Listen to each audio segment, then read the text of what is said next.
reflect on our life, when we share different moments, definitive turning points,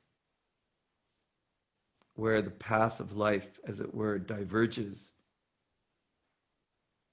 A choice opens up before us. Poets have written about this, and it is really the ancient feature of human existence, to choose. What is such a choice based on? How do we know we're making the best choice? These are profound contemplations, not amenable to glib or superficial or fast explanation.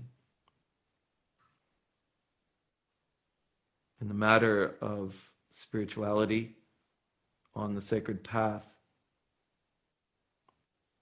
the choice is most often stirred and impelled by grace itself. Mysteriously inside us, another force that is uncommon in its character. Perhaps for the first time in life, we experience its compelling urging toward a new and unexpected direction. We have our plans in life. We have been informed of a pattern for the unfolding of our life. We have surrendered, perhaps, to that cookie-cutter pattern for life, expectations of others, the demands even of others, that we surrender to an ordinary trajectory of existence. And yet, what is that definitive moment when something brightens inside and thrills us secretly at heart and dares us to choose something else, to move in a new direction? And it gives us the courage to follow through.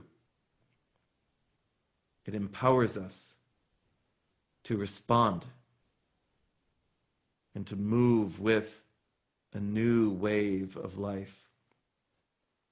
It's a really fascinating thing to think about. When was that moment for you? Can you identify a specific moment, as it were, in which the new path began to open up? Maybe it happens more than once in life, for sure. And we find ourselves again and again faced with a definitive choice. Do I go this way or do I go this way? On one branch, as it were, of the divergent path, we think that we know what the outcome will be. We have perhaps adjusted to such an outcome and felt that this is as good as life can offer us. Or we have explored that outcome and it has proven unsatisfactory, but no other possibility seeming to be available, we have simply drudgingly persisted in carrying on. What else is one to do in life? And then, mysteriously, in infinite numbers of different ways, something else comes forward. Where does it come from? This is a great mystery, actually. This is really something profound, an infusion of grace, of freedom, of expansion, of release, a dropping of certain kinds of dependencies, certain limited reenacting patterns for a life in which we thought perhaps we would plod in a circle forever.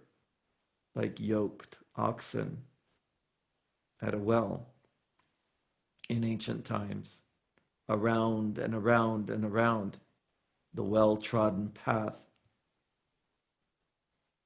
condemned to just circle forever in sameness of existence.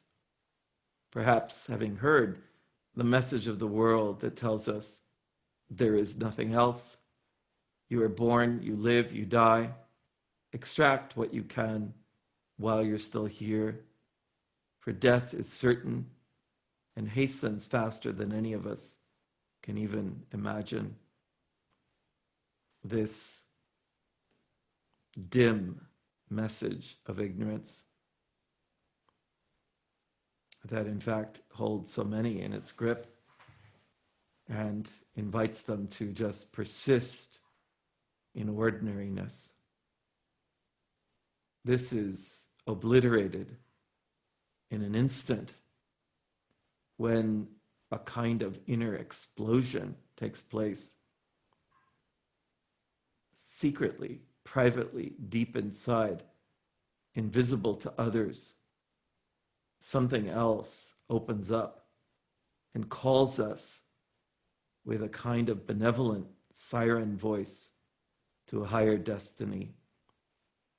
It is so compelling, so maddening in its intensity, so beautiful and frightening at the same time. Perhaps we pause to weigh the options. Along this path lies certainty, predictability, repeatability. Along this path lies, I don't know what, uncertainty, unpredictability, adventure, but perhaps ruin or devastation, or who knows what may be the outcome.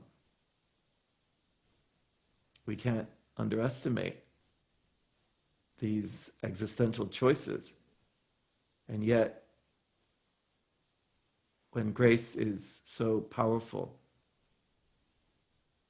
even dragging our fears along with us, our resistance, our recoil, we nevertheless somehow hurry toward a different destination. And we find ourselves embarked on a fascinating journey. It's one thing to read about it in books. It's another thing to live it.